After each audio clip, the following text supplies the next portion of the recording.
Got a minute? 3 forms of parenting. Are women just naturally better parents? Why do you ask?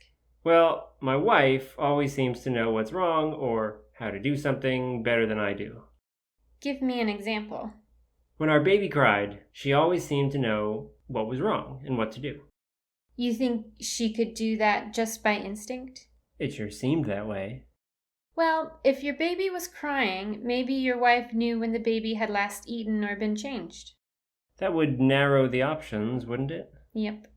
So she didn't know what our baby needed by the sound of the cry? I could never do that. Parenting is a set of learned skills.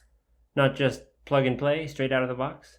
No, just a lot of hard work and on-the-job learning. So I shouldn't assume she is just naturally better at parenting than I am? Well, that's a useful strategy if you want to get out of certain responsibilities. I've noticed our parenting styles are quite different. That's not unusual. I tend to be more playful with the kids, and my wife tends to focus on all the nitty-gritty stuff. Is that okay? You'll have to ask her that question. So, is one style better than another? There are 3 forms of parenting. Like authoritative versus authoritarian? No, that was a different YouTube minute. Oh yeah, I remember doing that one. Stay in character. There are 3 forms of parenting.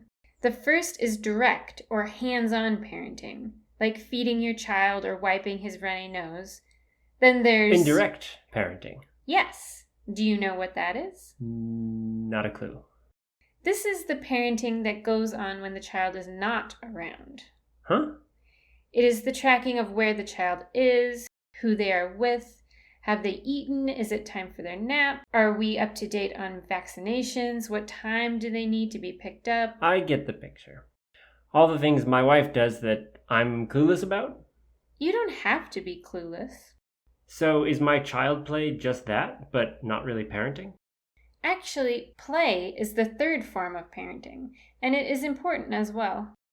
As long as my kids are fed and vaccinated. Yeah. So how is play important? It's where kids learn how to interact with others, regulate their emotions, and communicate their needs. Like when they say uncle, I know it's time to stop tickling them. Great example. And when my child kills me in her make-believe story. Where else can she have someone unconditionally allow her to be a heartless villain? And where else can she learn the effects of her villainy? Like when I writhe in agony and plead for mercy. I'll bet you really ham it up, don't you? Just trying to be a good parent.